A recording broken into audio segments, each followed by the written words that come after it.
You are Locked On Cowboys, your daily Dallas Cowboys podcast. Part of the Locked On Podcast Network, your team every day. Locked On Cowboys. Locked On Cowboys. Welcome back. It is a crossover edition of the Locked On Cowboys and Locked On 49ers podcast. We want to thank you guys for tuning in. I am Marcus Mosher. I'm joined as always by Landon McCool. And today we've got the absolutely fantastic Eric Crocker and Brian Peacock. Guys, how you doing today? Good, man. Fantastic.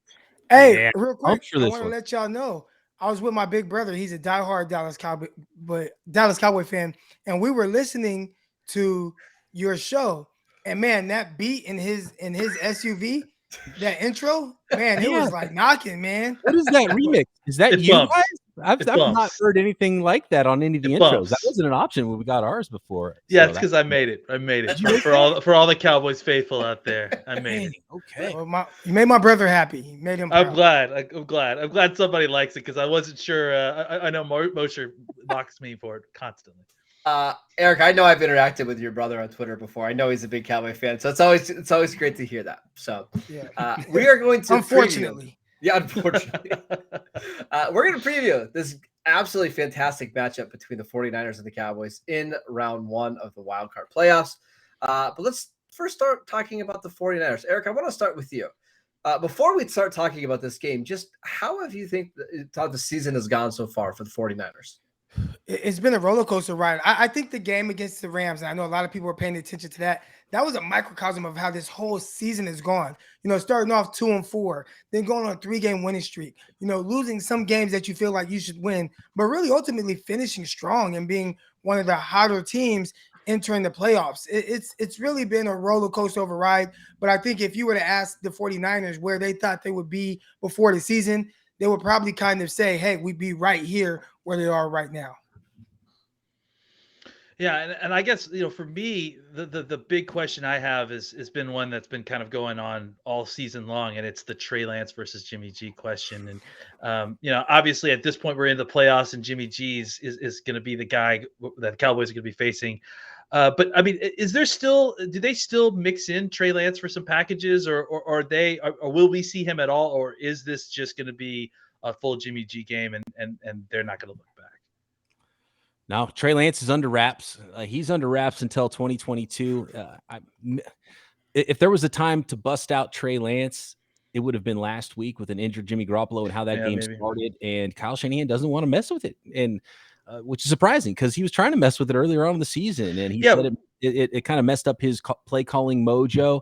So the 2 quarterback system is gone. The Trey Lance thing is gone unless Jimmy Garoppolo just cannot play. And even if Jimmy Garoppolo is not 100%, Kyle Shanahan's rolling with him. He didn't make an appearance at all last week.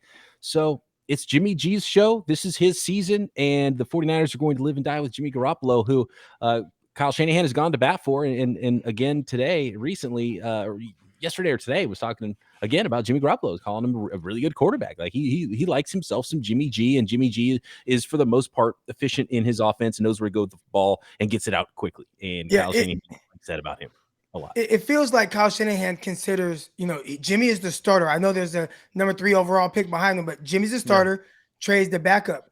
And I don't think he views Trey Lance as a gadget guy. So I know there are a lot of people that were expecting to see like these different packages and stuff like that. He's like, no, like Trey Lance is a quarterback. He's developing him to be able to run the offense efficiently and really the same way as Jimmy Garoppolo.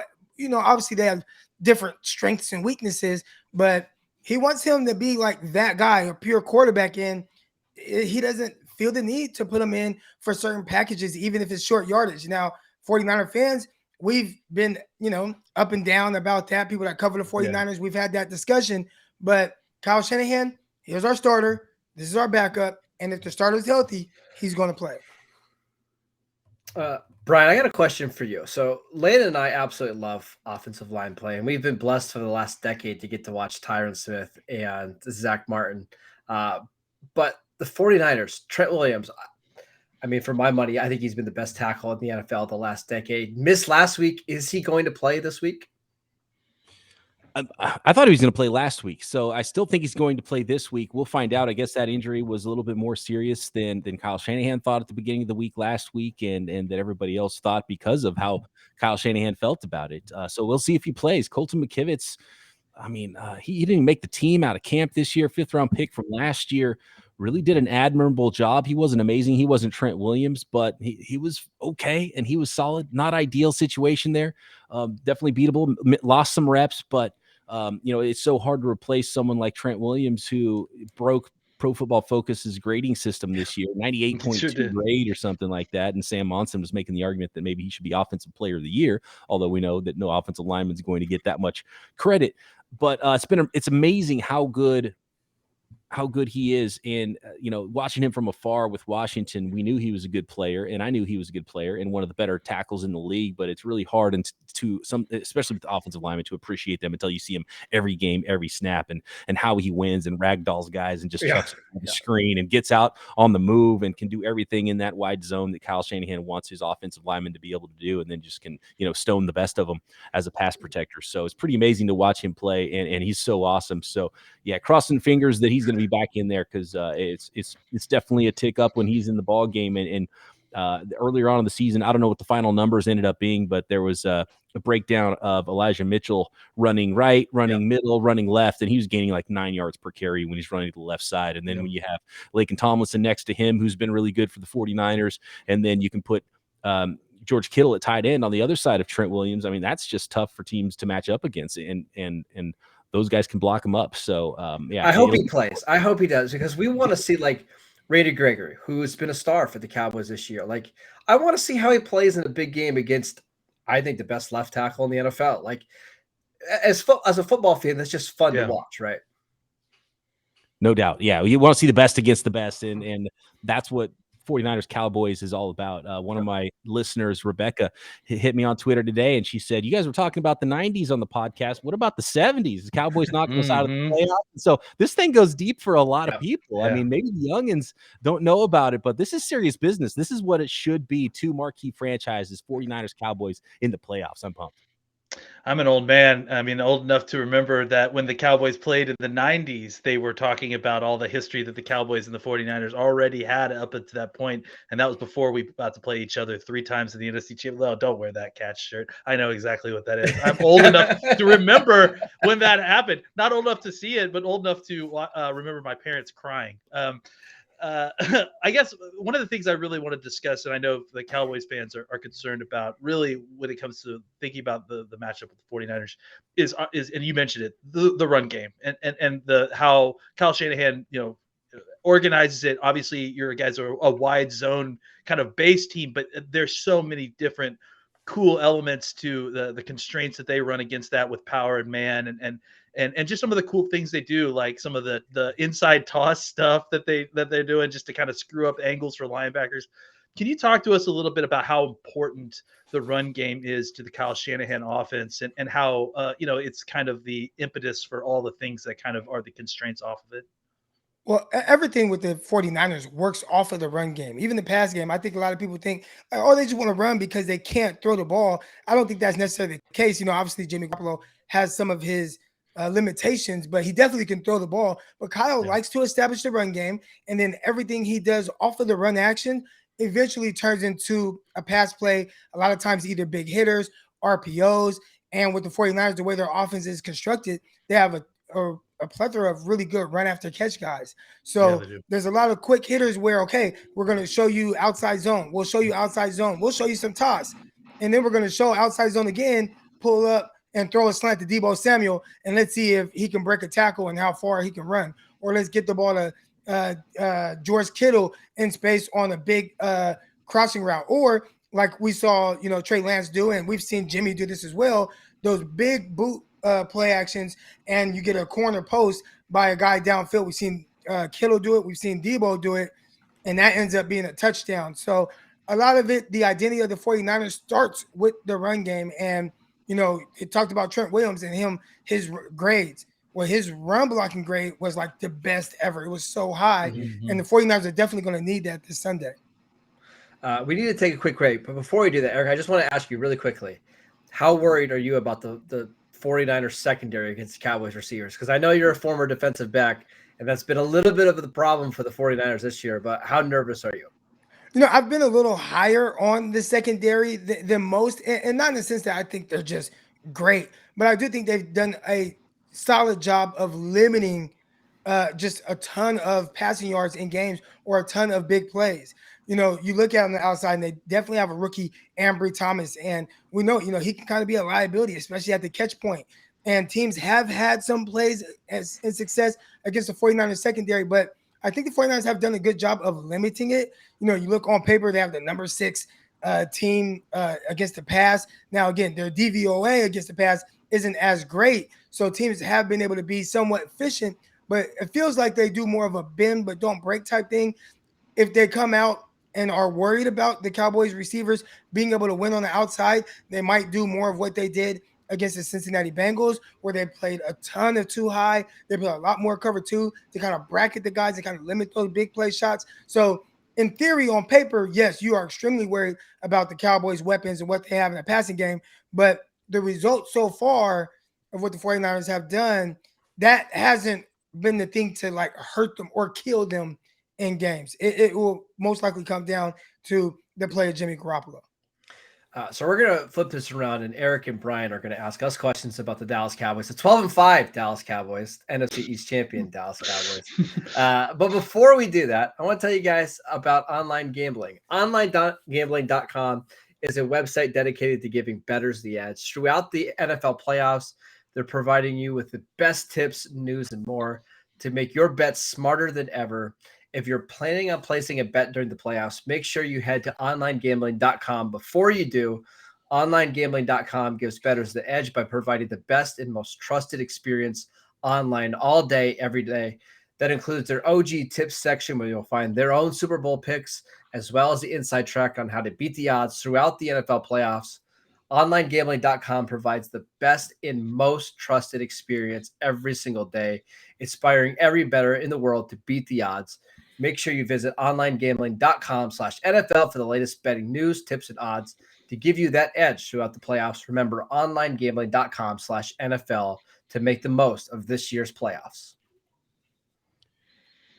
I just want to say that since week 8, the 49ers have the best record in the NFC at 8-3. That is better than the 7-4 record that the Dallas Cowboys have. But that's what an arbitrary cutoff there, Brian. That's it's a purposeful cutoff. It's it's right after 5 straight by the Cowboys. But that ties into my first question here with the Cowboys, because they were a juggernaut to start the year, and a lot of offense, maybe a little less defense. Then later on in the season, it was sort of the defense that came back and was leading this team. And we saw, a rookie just like, I had no idea what Micah Parsons was going to be. I was like, a super athletic off-ball linebacker. Okay, they can maybe do some other things, but he's a flat-out edge. He's too valuable there. So now you have like this dynamic edge presence in Micah Parsons, and I think that was one of the catalysts.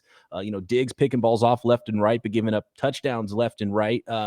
And then, so it was like the defense took over. Now it was like, oh, maybe the Cowboys are the one team you don't want to be playing. And I was asked that question a lot with the 49ers leading up to the playoffs. Which team do you guys want to play in the NFC playoffs? And I said, you don't want to pick, Aaron Rodgers. You don't want to pick Tom Brady, the GOAT, right? But, the Buccaneers kind of limping in, and I know the 49ers can beat the Rams, which they just did. So maybe I'd pick them. It's like maybe the Cowboys, especially after I think it was the Washington game, maybe, where it's like, okay, the offense is playing great, the defense is playing great. Oh no, maybe this is the team that's the most well-balanced in the NFL. Special teams too, and then maybe hiccuped a little bit at the end of the season. So I was trying to figure out where this team is. Are they amazing? Are they bad? Or is it just maddening because you don't know which unit's going to show up week to week?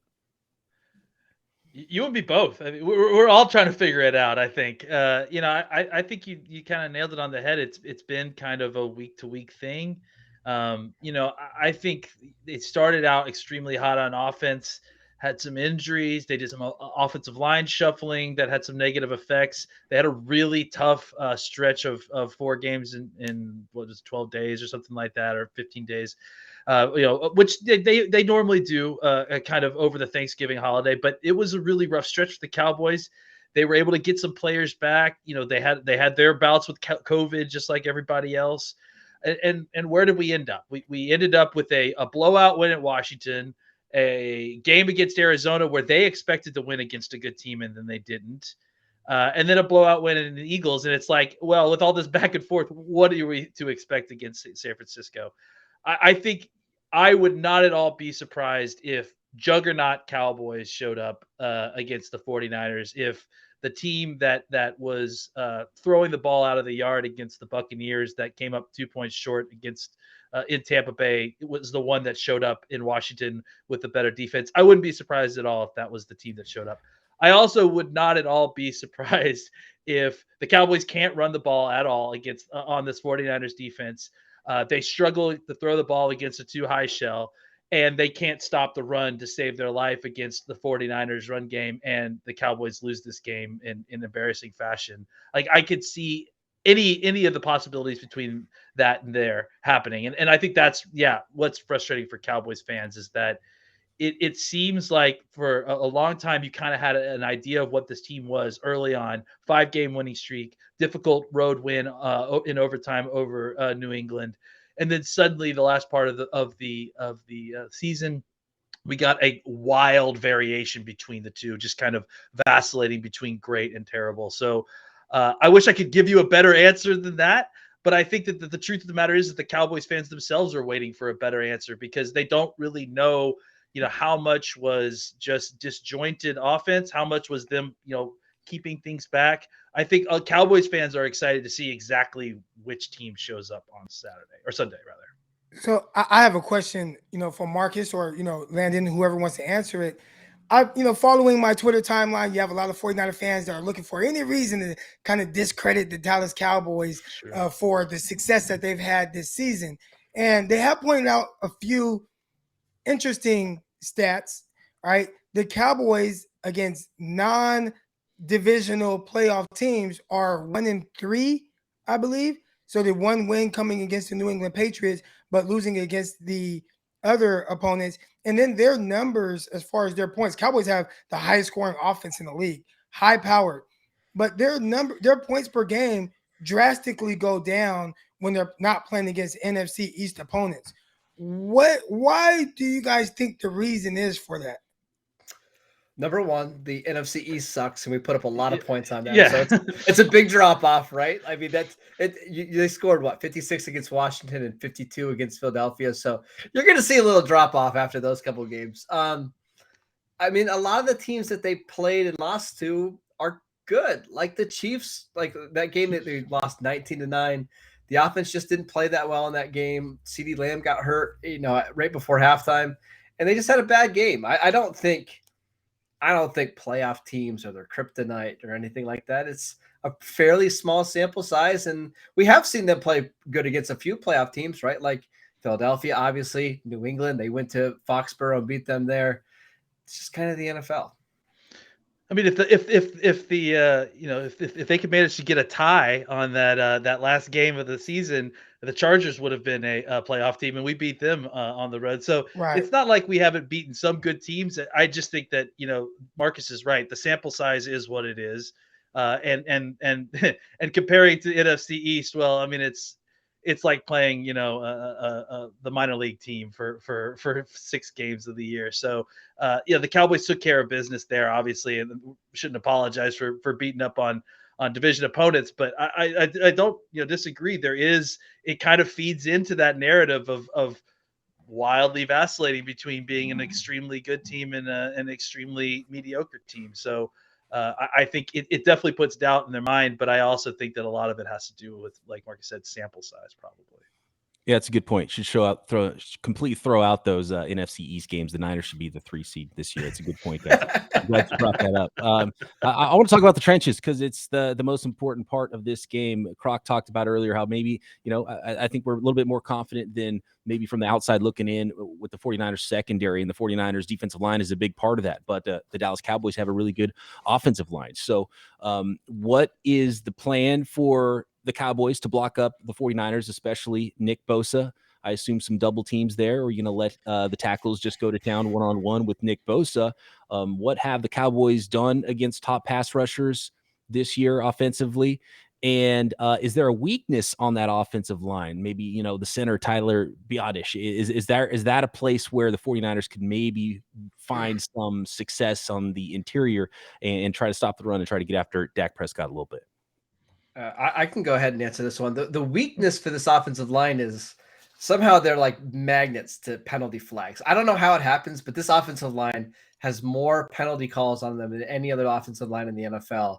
And they've got a target on their back. So I kind of hate to say this, but like if Bosa and Armstead kind of flop a little bit in this game, they're probably going to get calls because it's just the way the Cowboys offensive line has been all season. But in regards to Bosa, and Landon, please feel free to chime in. My guess is the Cowboys are going to just try to do a bunch of different things, right? Yeah. I don't think this is going to be a game where they double team him every single snap. It's not going to be a game where they leave him on an island with Lyle Collins. I think you're going to see some teams where it's just one-on-one or rolling away from him or Dalton Schultz lining up next to him or Ezekiel Elliott chipping him. I think they're going to have to be multiple in the way that they attack Bosa because if you don't, he's going to wreck the game. I think, for me, my assumption is that San Francisco is going to want to rush 4 and then drop 7. They're going to want to play zone. So I would assume that what the Cowboys would probably want to counter with is a lot of 12 personnel. They got Jarwin back. They're missing Gallup already, and using a bunch of condensed formations to spread out and throw from run formations, because I think that that's the best way to keep the defense guessing as to what the play call is, but also to exploit the weakness that we see in the San Francisco side, which is the defensive backfield. I think the reason you say that is because the front seven is so ridiculously good. We've talked about it. You have a very difficult front four that has incredible pass rushers. Armstead, obviously Bosa, but even Jones has come on and really looked good from what I've seen in the games. Samson Ebukam how do you say his last name? I'm sorry. Is it Ebukam? Ebukam, yeah. He has been just going back and watching him has been a revelation. I was aware of him coming out of college, but I didn't realize he was having such a good career at this point. And then Arden Key and guys like that are down roster folks that are going to come in. So for the Cowboys, they've faced defensive lines like this before. Philadelphia has a pretty decent defensive line with some depth similar like this, where they rotate in and out guys, where they have some top guys as well. And what the Cowboys do is like what Marcus said, they mix and match. They try to find different things that work, but it won't be one thing. It won't be Lyle Collins alone with Nick Bosa. It won't be Dalton Schultz helping Lyle Collins each time. They'll mix it up. They'll see what they can do, and ultimately they're not afraid to, block him up straight up and then let Dak get the ball out early to try to get rid of the ball in order to get the ball down the field if that's what they have to do. I just don't think that they're going to live and die by that, because obviously that's risky, because Nick Bosa is probably top 5 most talented people in the NFL. Yeah, and you were spot on with how you think that the 49ers are kind of going to have to play defense. They're going to rush 4 and they're going to try to drop guys into just spot drop. They do a lot of spot dropping guys into coverage because they want to protect the guys on the outside. Now, I know everybody says the secondary is weak. It's not really more so the whole secondary, but they definitely typically have a weakness or liability on the outside at the cornerback position. The two safeties are pretty good. They can play good football. Their biggest issue is they don't really take the ball away a whole lot. But Jimmy Ward, Jaquiski Tartt, those guys are good football players back there. And they kind of use those guys to kind of, use your smarts to pick and choose if you want to take a chance to maybe knock a ball loose and whatnot. But the 49ers, they're going to have to really lean, especially in this game, on those front 4 guys getting pressure. And that's probably going to be the key to victory for the 49ers. All right, let's take one more quick break before we get back and give our predictions for this game. I want to tell you guys about Get Upside. Our listeners are making up to 25 cents for every single gallon of gas every time they fill up. Just download the free Get Upside app in the App Store or Google Play right now and use promo code Touchdown and get a bonus 25 cents per gallon on your first fill up. That's up to 50 cents cash back. Don't pay full price at the pump anymore. Get cash back using Get Upside. You can cash out anytime to your bank account, PayPal, or e-gift card. Just download the free Get Upside app and use promo code Touchdown to get up to 50 cents per gallon cash back on your first tank. That is promo code Touchdown. If you folks want to make some money this weekend, It's a real easy bet out there. Take the points, 49ers over the Cowboys at betonline.ag. BetOnline doing their part to make your new year and your happy new betting year as good as possible, continuing that march into the playoffs in the NFL. Not only football, there is basketball, pro and college, hockey, boxing, UFC, your favorite Vegas casino games. Don't wait to take advantage of all the amazing offers at BetOnline available for you in this 2022 season. BetOnline remains the number one spot for all the best sports wagering in 2022, a new year and a new updated desktop and mobile website as well. So get over there, sign up today, use promo code Locked On to receive your 50% welcome bonus on your first deposit. Again, that is promo code Locked On for a 50% welcome bonus at BetOnline, the fastest and easiest way to wager on all of your favorite sports. BetOnline, where the game starts. I would say we will start with Brian about his prediction for the game, but I think we got a good idea after that ad read. So let's start with Eric. Eric, how do you see this game playing out? Man, I mean, for the 49ers' sake, you hope that they're able to run the ball. And if they can run the ball, it opens up a lot of other things that they want to do in the passing game. And if they can hopefully do what they've been doing to some teams, make teams a little bit more one-dimensional and maybe have to throw because they've been so good against the run game, then I think they have a chance. And if that plays out, I feel like the 49ers can win this game by 30-27.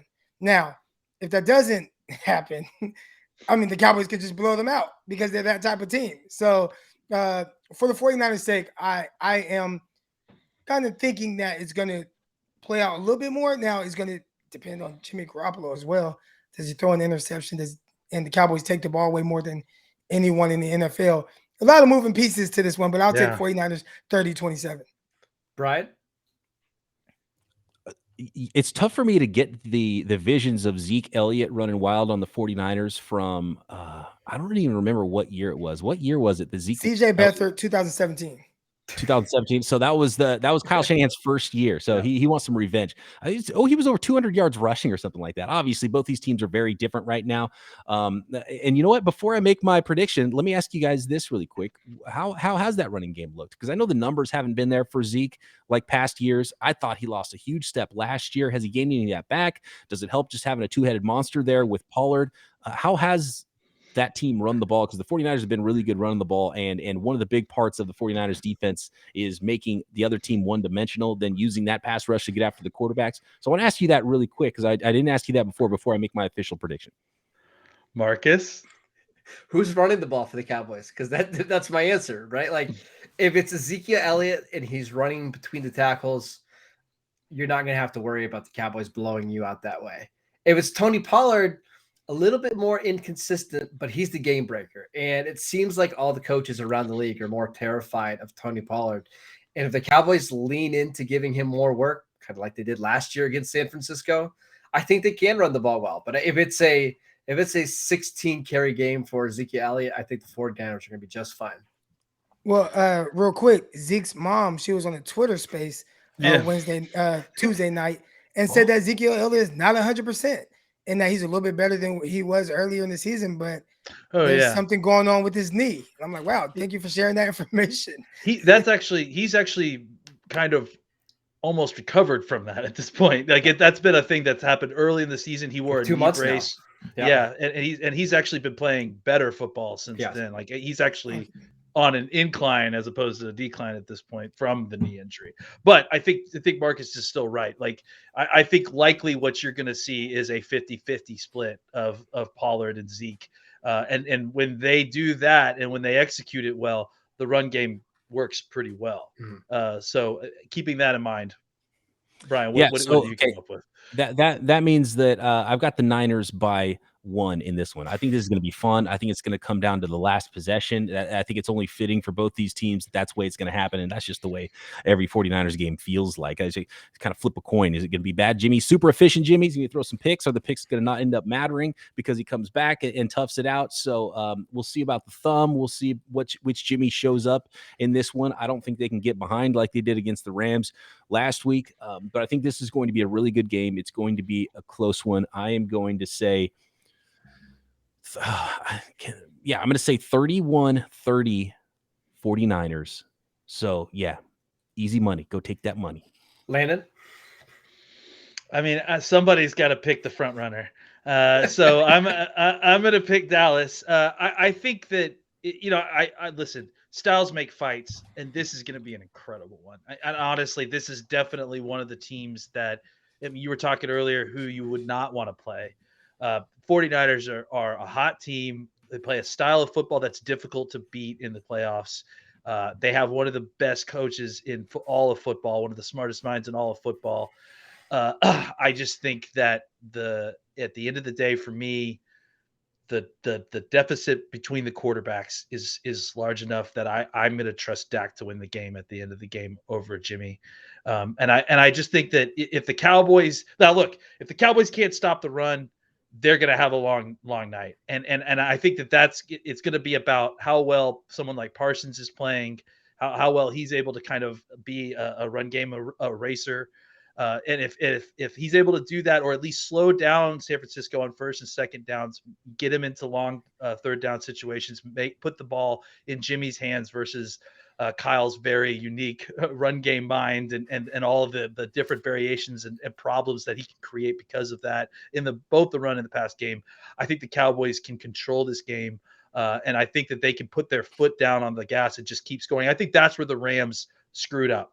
They got comfortable. They played right into San Francisco's hands, and they were able to get back control of this game. They lost control of the game to San Francisco. I think if the Cowboys need to win, they got to score early. They got to make San Francisco one-dimensional as quickly as possible, and then just keep scoring and don't stop until the game's over. So I still think it's going to be a very close game. I mean, I think 3 points, the line is probably close, is right. I will say 34-31 Cowboys. And two things from me before we head out. Number one, the Cowboys are like, and whatever when I picked them to win. So I'm picking the 49ers for that reason alone. And two, I think this is a close game, like you guys mentioned. And in close games, what ends up mattering is turnovers and kicking.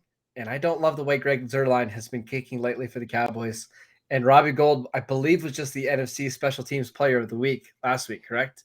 Kicker and punter. Yeah. Kicker and punter. Mm-hmm. He's really good, and the 49ers trust him in clutch situations.